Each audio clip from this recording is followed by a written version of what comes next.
Սիրելի հայրենակիցներ, պատերազմից հետո հունվարի 28-ը շատերի համար այլևս տոն չէ։ Այն դարձել է օր, որ կարծես հիշեցնում է, որ մենք կորցրել ենք վստահությունը մեր պետության ու անվտանգության, ինքներս մեր հանդեպ։ Վարչապետի պաշտոնին իմ առաջադրվելու թիվ 1 նպատակը մեր երկրում իրական խաղաղություն հաստատելն է։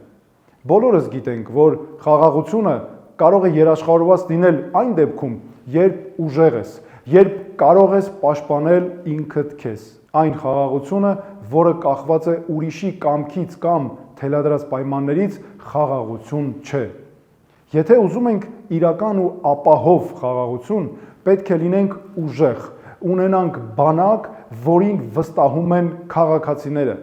որտեղ պաշտպանված է զինվորը, հարգված է սպան եւ որի հետ հաշվի են նստում։ Խաղաղությունն առանց ուժեղ անվտանգության ինքնախաբեություն է եւ դա վտանգավոր է մեր ապագայի համար։ 4 քայլ դեպի իրական ու ապահով խաղաղություն։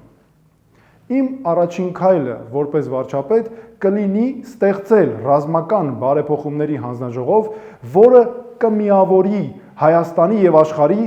լավագույն միտքն ու փորձը։ Հանձնաժողովը 6 ամսվա ընթացքում պետք է մշակի եւ համապարփակ ռազմավարական ծրագիր ներկայացնի, որի իրականացումը կսկսվի անմիջապես։ Քայլ երկրորդ. հստակ ժամկետներ եւ հաշվետվողականություն։ Հանձնաժողովին կտրվի կոնկրետ մանդատ։ Մեր պաշտոնավարման առաջին տարվա ավարտին ապահովել զսպման լիարժեք կարողություններ։ Մեր պաշտոնավարման առաջին ժամկետի ավարտին ապահովել ռազմական հավասարակշռություն։ Քայլ երրորդ. պետության ներդրումն անվտանգության համակարգում։ Նույնիսկ մինչև հանձնաժողովի ծրագրի ներկայացումը մենք կընդունենք օրենսդրություն, որով պաշտպանության ծախսերը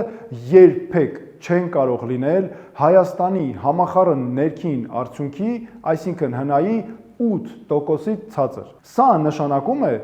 մեր պաշտոնավարման առաջին տարվան հաջորդող պետական բյուջեով ռազմական ծախսերն առնվազն $1 միլիարդ ավելի են լինելու այսօրվա ծախսերի համեմատ։ Մենք պաշտպանական ծախսերից տարեկան $0.5 միլիարդ պարտադիր կուղենք հայաստանյան ընկերություններից գնումների համար, արագացնելու համար մեր ներքին ռազմաարդյունաբերական համալիրի զարգացումը։ Քայլ 4. ճշմարտություն եւ պատասխանատվություն։ Ուժեղ բանակը նաեւ ճշմարտություն է ու պատասխանատվություն։ Մենք անմիջապես կհանրայնացնենք 2020 թվականի 44-օրյա պատերազմի վերաբերյալ քննիչ հանձնաժողովի զեկույցը, որը Նիկոլ Փաշինյանը հրաժարվում է հրապարակել, ինչից կարելի է միայն եզրահանգել, որ նա այդ կերպ փորձում է թաքցնել իր ձախողումները։ Հասարակությունն իրավունք ունի իմանալու այս հարցերի պատասխանները եւ մենք դա կապահովենք։ Մենք պարտավոր ենք գնահատել եւ թեկուզ ուշացած արժևորել մեր հերոսների սխրանքը, որ անտեսված է։ Մենք կշարունակենք, կընդլայնենք եւ կարագացնենք ռազմական համագործակցությունն ու վերապատրաստման ծրագրերը Ֆրանսիայի եւ Ամերիկայի Միացյալ Նահանգների հետ։ Կլինեն մարդիկ, որ կհարցնեն, ինչպես կարող ենք այսպիսի քայլեր մեզ թույլ տալ։ Իմ պատասխանն է, իսկ ինչպես կարող ենք այդպիսի քայլեր չանել։ Ոչինչ նշանակություն չունի, եթե չունենք խաղաղություն եւ անվտանգություն, ինչն իրական աշխարհում նշանակում է մեր կարողությունը պաշտպանելու ինքներս մեզ։ Ակնհայտ է, որ այս բոլոր ողջամիտ քայլերը պետք է լինեին Նիկոլ Փաշինյանի ծրագրի հիմքում, սկսած 2020 թվականի նոյեմբերի 10-ից, բայց այդպես չեղավ, ինչը նշանակում է, որ իրական անվտանգության ու խաղաղության կարող ենք հասնել միայն այս տարվա ընտրություններում